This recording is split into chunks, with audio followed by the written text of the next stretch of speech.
Wait, wait, wait! It's never too late to fall in love!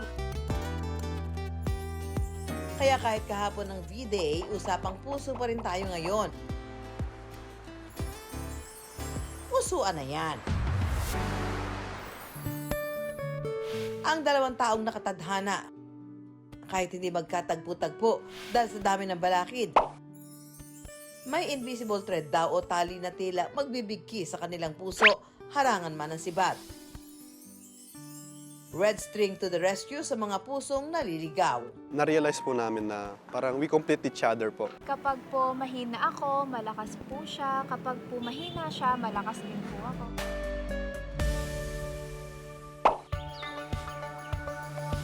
Ang punong deserve pusuan dahil sa dami ng pakinabang, bukod sa bunga nito, ang puso ang inaasam-asam masungkit ng maraming huwan.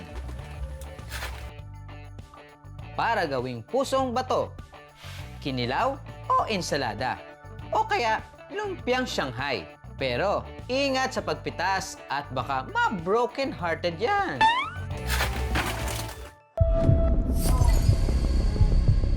Ang sakit sa puso na isa sa pangunahing huwan killer.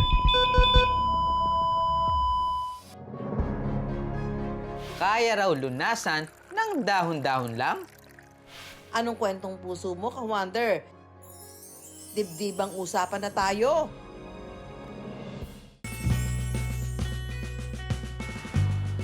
Wala nang araw masasaya pa kapag natagpuan ang iyong the one. Bilis ng pagtibo ng pusong sugatan sa iyong pag-ibig, isipang naglalakbay sa kawalan. Gaya ni na Eman at Hart na 2 years nang in love.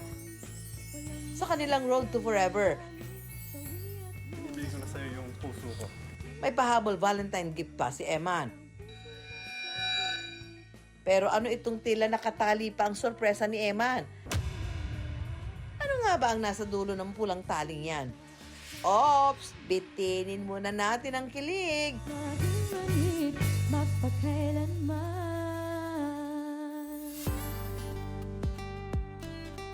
Ang pulang tali sa regalo ni Eman, may malaking papel daw sa kanilang love story. Pinagtagpo raw kasi ang kanilang mga puso ng red string. Sa paniniwala ng maraming kulturang Asyano, may red string of fate o pulang tali na nagbibigay sa dalawang taong itinatadhana para sa isa't isa. Magkalayo man ang landas, harangan man ng kung ano-anong sibat, magkikita at magkikita sila sa tamang oras. Isa sa nabihag ng red string, ang love birds na sina Hart at Eman. Mahaba-haba ng araw ang lumargang red string sa kanilang love story. Sa videong ito nakuha noong August 2023, feel ang pagkanta ni Hart at kanyang kaibigan sa loob ng isang mall. Hanggang tila naglaro ang tadhana. Isang misteryosong lalaki ang napadaan sa likod nila. Pero dead man lang si Hart. At tila walang nakita. Nang mapanood ni Hart ang video, sakalang niya napagtuunan ng pansin ang lalaki. Sino ang lalaking dumaan sa likod ni Hart at ano ang magiging papel niya sa buhay ng dalaga? Tila hindi pa rin tapos sa paglalaro ang tadhana dahil makalipas lang ang isang araw, muling nag-cruise ang kanilang landas.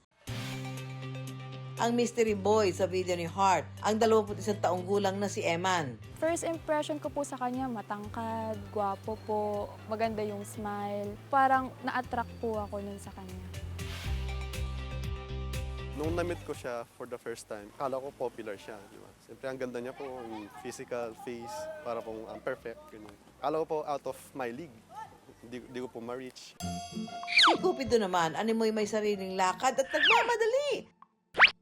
Agad pinahana ang puso ni Hart. Parang binubulungan ko lang po yung mga friends ko na, uy, picturean mo kami, ganun, ganun. Tinawag po nila agad. Oh my God, Lord! Lord, nahanap ko na, Lord! Nag-message po siya sa akin, nag-first move po siya. And then nag-chat-chat po kami. Pero ang love story ni na Eman at Hart, di raw agad sumakses dahil si Eman hindi pa raw handang makipagrelasyon. Kaya take it slowly muna ang drama nilang dalawa. Update kung saan na siya, kumain na siya, ganyan po. Doon po sabi ko, I just go with the flow. Pero makalipas lang ang ilang buwan, si Eman tuluyan ng na-fall.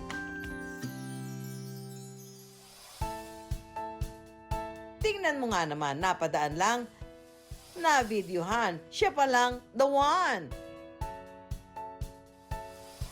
Kinabahan po ako, pero kinikilig po ako at the same time since may willingness po siya na i-pursue po ako, mapakilala po siya sa parents ko, ganun po. First time ko po marinig sa ibang tao po yung I love you since hindi pa po ako nagka-girlfriend. Bigla parang...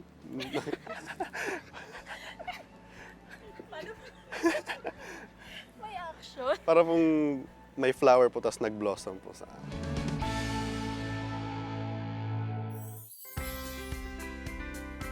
Hanggang matuklasan pa nila ang isang pruweba na may red string daw na nagbibigkis sa kanila. Sa larawang ito kasi nakuha noong 2023. Makikita na si Eman. Ilang hakbang lang ang layo mula kay Hart. Hindi sila magkakilala noon. Wala ni hi o pasimpleng pansinan man lang. So parang nakakagulat din po na nandun din po pala siya that time. Hindi po namin alam na umattend po pala siya. Nasa same place po pala kami. Ganun po. Kaya para kina Hart at Eman, confirmed destined for each other daw sila. Right time po siya, right place. Parang lahat po parang pinagtagpo po talaga that time. naniniwala ako po na pag po tamang tao po yung nakilala mo, it's always gonna be the right time po. Saan nga ba nanggaling itong red string theory, mga ka-wonder? Sinasabi ng karamihan na itong red string theory galing sa China. Sinasabi nila ang red is the color of love, no? Although may variation ito sa Japan, lalong-lalo na sa Korea, naging popular siya dahil sa mga K-drama. And of course, no, because of yung representation niya ng love, no, naging universal siya. Ang paniniwalang ito daw ay nagdadala ng hope para sa karamihan na may tamang oras at tamang tao na nakalaan para sa iyo.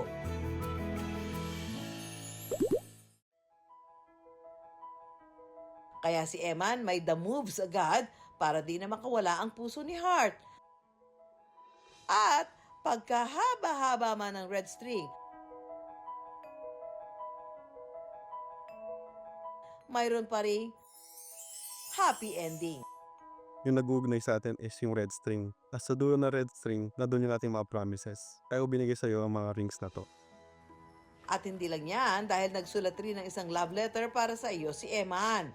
I vow that I may not be the perfect man, but I'll aim to be the right man for you. I can't wait to create more memories together.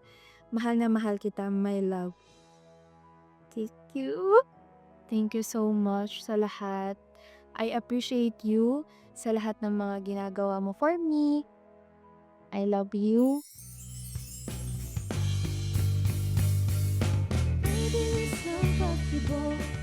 Kaya mag-i-alerto lagi, buksan ang mga mata. Baka hindi mo lang nakikita na ang iyong dawan pala. Nasa tabi-tabi mo lang.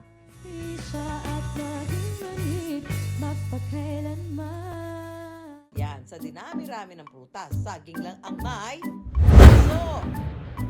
Kaya din na rin katakatakang may pakinabang ang kabuuan nito, mula ugat hanggang bunga. Pero alam niyo ba mga ka-wonder, dahil may puso, may sariling kilig love story rin pala ang saging. May dalawa raw itong kasarian, ang babaeng bahagi ng saging na siyang nagbubunga, habang ang lalaking bahagi naman, ang kulay pulang biluhabang patulis na hugis duha na tinatawag na puso ng saging. Ang role niya is to pollinate yung female flower naman ng saging na nakahiwalay dun sa male. Yung puso ng saging na nakita niyo, yun yung lalaking portion. Yung sa female part, yun yung lumalaki into kung ano yung kinakain natin. Ano ang mayroon ang puso ng saging na kahit ang proven and tested na sarap ng ilang pambatong lutuing kaya pang i-level up. Sa lalawigan ng Albay muna, napansin pa to, ang bukang-bibig ba palokal man o turista. Kaya si Chef Gerald nakaisip agad ng bagong pakulo. Pansit pa to, pa ng puso ng saging. Ang kinalabasan, pusong bato. Na-discover ko siya out of curiosity and out of availability. One time kasi niluluto ako. And then, uy, parang walang cabbage, parang walang carrots, walang bagili. And then, kita ko ng puso ng sani. What if you try kumaya? Pansit, and then lagyan po na puso ng sani. Hindi rin daw kakabot ang bibig sa kabahan gusto sinubok magluto ng pusong bato. Una munang igigisa ang puso ng saging, nakukuluan sa gata. Saka titimplahan ng mga pampalasa para di naman ang overload. Ang mismong pansit as easy as 1, 2, 3. At yun na, pwede nang lantakan ang pusong bato.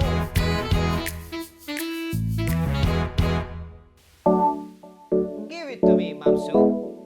Tcharan! Wow! Tikman natin to. Ito daw ay galing ng Albay.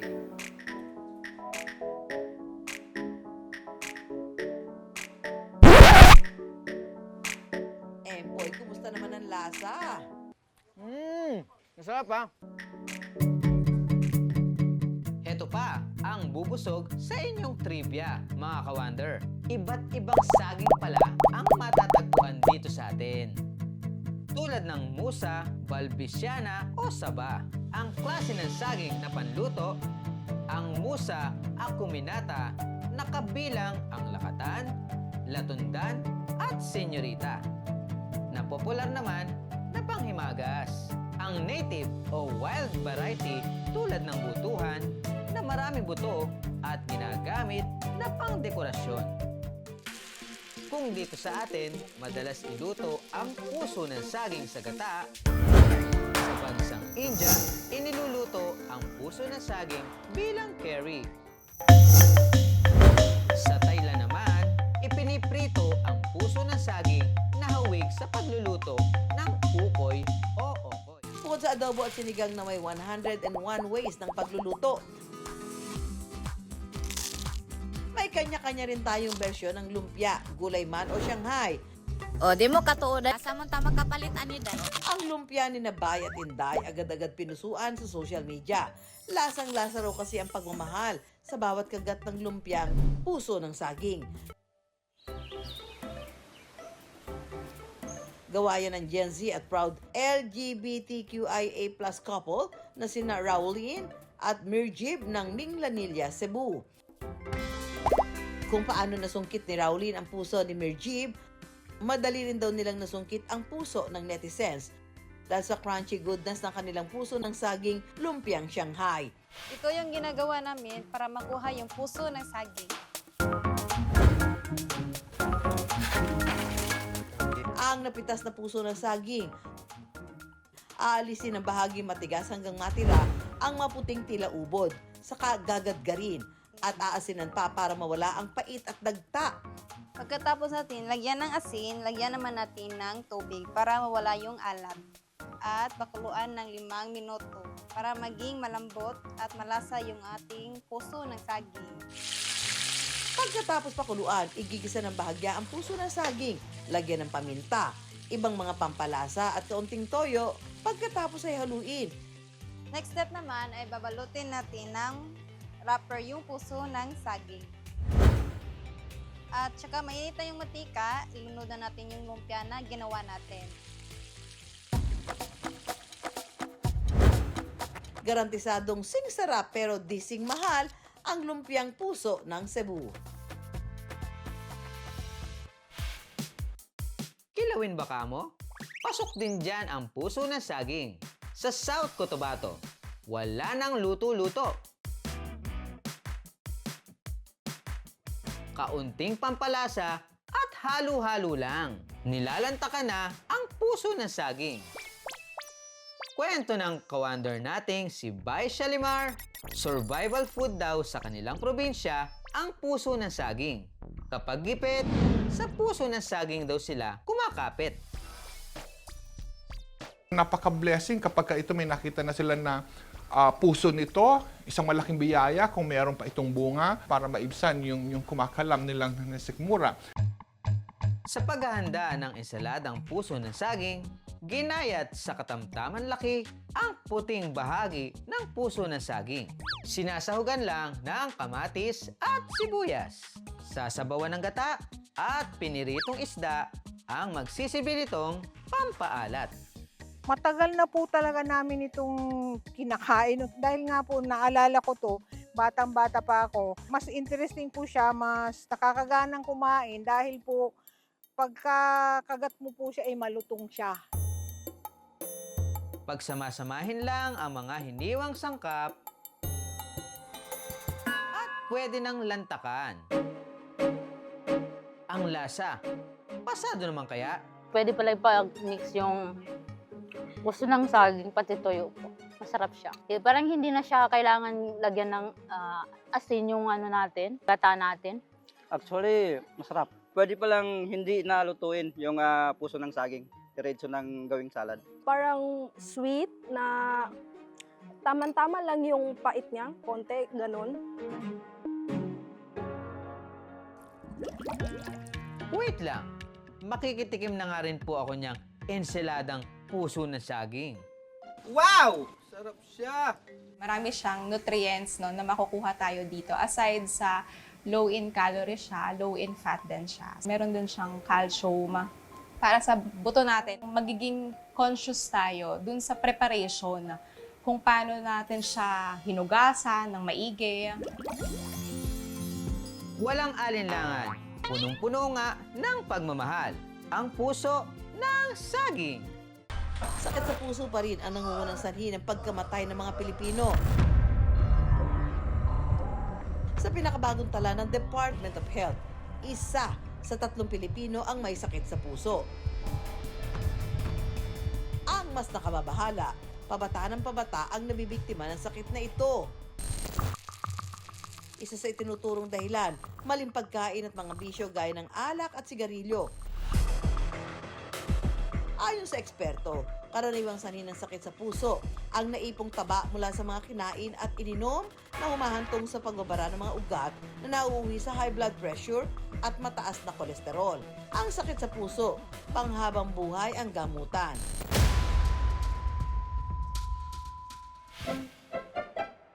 Pero sa nakaka-high blood na pressure ng mga gamot sa sakit sa puso, ang ilan nating ka-wonder, pumipitas na lang daw ng panluna sa kanilang bakuran. Halos 15 taon nang iniinda ni Gina ang kanyang sakit sa puso. Natuklasan meron siyang preserved ejection fraction secondary to mitral valve prolapse o yung bahagyang pagbaluktot o pag-usli ng mitral valve na kumokontrol sa daloy ng dugo. Sa halip na bumili ng gamot na inireseta ng doktor, puspusa na lang si Gina sa pagpitas ng kanilang bakuran ng dahon ng avocado. Sobrang kirot ng puso ko. Dito lagi. Tapos yung kala mo binubutas yung puso ko na. Nag-i-stay talaga yung kirot. Pero ngayon okay na eh. Kasi pag nakainom ako na nakakagawa ko ng maayos. Kaya mini-maintain ko pag inom ng avocado. Isang beses ko lang naman siya inumin. Kahit pag gusto ko uminom kahit anong oras. Tapos magpapakulo lang ako ng ilang perasong dahon. Okay na ako doon. Tapos kapag umiinom pa ako ng avocado tea, nilalaga ko po. Gumaganda po talaga yung pakiramdam ko doon. Pero solusyon nga ba sa sakit sa puso ang dahon ng avocado? I will have to be blunt. I will have to be frank. Ng supplement at ang gamot magkaiba yun. So pag sinabi nating natural, syempre, nandyan yung importansya ng gulay, nandyan yung importansya ng prutas, magandang kalidad na pagkain, pag-iwas sa mga pagkain na masasama sa kalusugan. No? Pero hindi yun replacement sa actual medication. Ang artichoke, isang klase ng gulay na may patong-patong na dahon at mistulang bulaklak, tumubo sa malalamig na lugar. Ang kinakain dito ay ang malambot na bahagi na tinatawag na heart o puso. Nang malaman daw ni Mia ang kanyang kondisyon, meron siyang blood leakage sa valve ng kanyang puso o pagtagas ng dugo at nakakaapekto sa tamang daloy nito. Isinapuso na raw niya ang pagluluto ng mga pagkaing heart-friendly. Nasabi po sa akin ng doktor, kung hindi po daw ako magkaroon sa surgery, I only have 6 years to live. Or in 2 years daw po, magiging malala nga daw po yung sitwasyon ko. So after 2 years, which is last year, nakita po na lumala po talaga yung sitwasyon ko. Naging severe na po ito. Hi mga ka-Wonder! Saktong-sakto! Maghahanda ako ngayon ng Healthy Valentine's Dinner for me and my husband. Ang lulutuin ni Mia, artichoke spinach pasta. Una-muna niyang hiniwa ang artichoke. So, bali po, yung artichoke po, hihiwain lang po siya. First, yung mga outer petals po. And then you can just get the middle part of the artichoke. Sunod na pinakuluan ang pasta at inihanda ang sauce, ang star ingredient ng artichoke heart.